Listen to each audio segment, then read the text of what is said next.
What happened yesterday.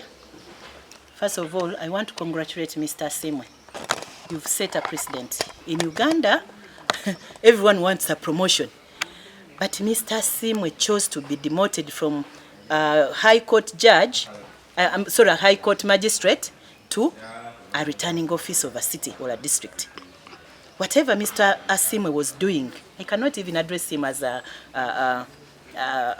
worship. I'm very sorry. I rarely demean people, but he demeaned himself. But I want to congratulate him because demoting yourself to returning officer, it's a precedent set in Uganda. Whatever he didn't do it as someone who is legally or ethically in a legal practice. Mr. Asiimwe, using that office as a High Court magistrate, ruled that the recount is going to take place on condition that there is no box found. All the boxes are intact as they was kept.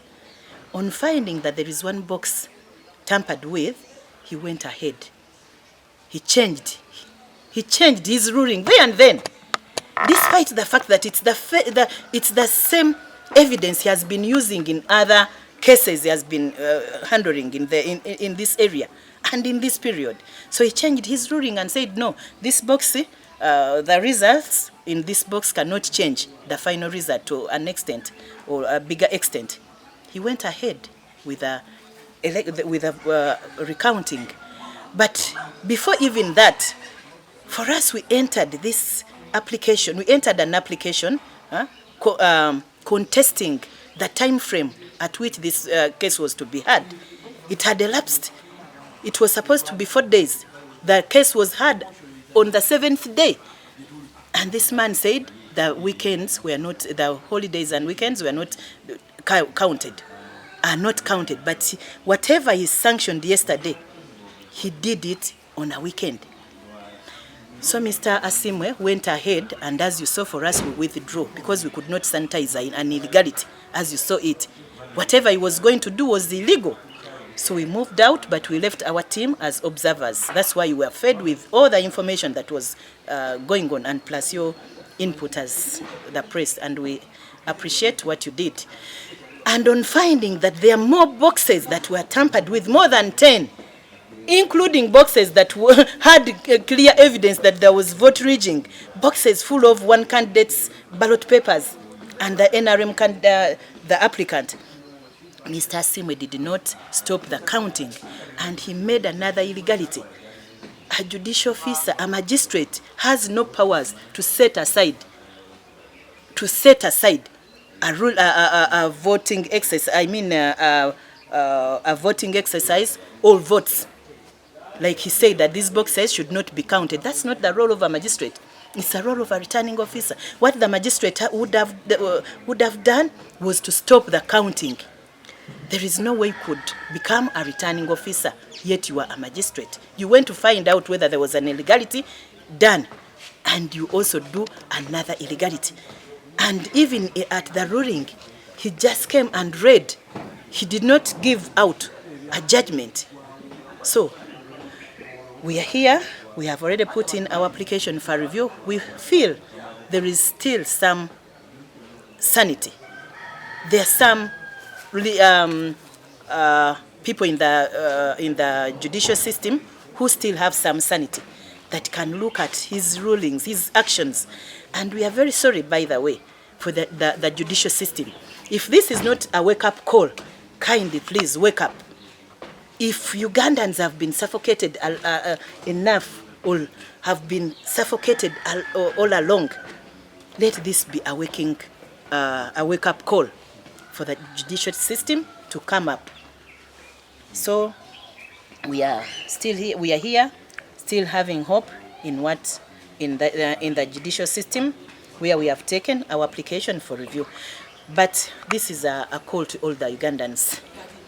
Fellow Ugandans, let's stop keeping quiet when we are being consumed by these injustices. We are unjustly treated when it comes to elections. Yet we have a right to elect our leaders. We have been suffocated enough. So the only weapon we have remained with that cannot be taken away from us is the liberty to distance ourselves, to disassociate ourselves from these people who are doing this. We can do it through many ways. We have cultural gatherings. We have church gatherings. We have very many community gatherings where these people come and present themselves as leaders. How can you present yourself as a leader when we didn't elect you? How can you force yourself on us if we didn't give you that leadership? So what we are going to do and what we want everybody to start doing in this country, whether it was an election of a councillor, a mayor, as chairperson, and you know very well that your right was violated, you were rigged, chase those people away from those community gatherings. If it's a church, if someone enters, you move out. If it's a funeral rite, if one comes, leave that body for him or her to bury. If someone invites that person, an MP, to a wedding, and you know that MP cheated you, the rest of the community, you move away. This is the only language these people will understand that they are rejected by the community.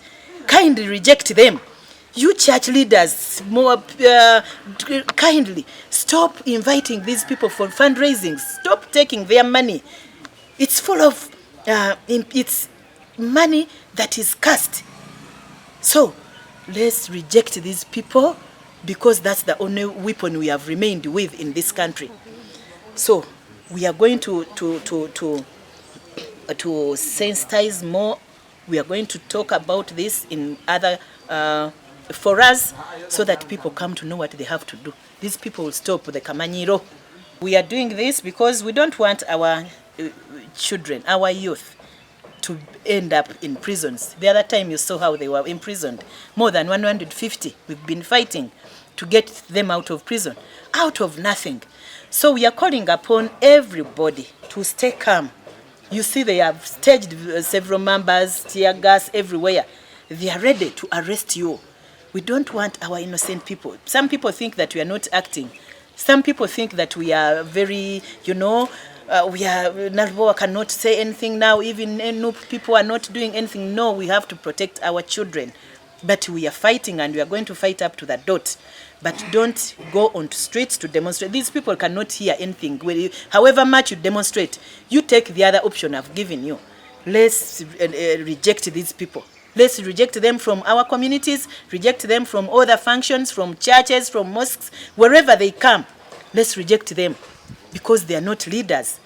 They are not our chosen leaders. They are forced onto us. Let them go lead when they are in the State House. Yeah. Okay.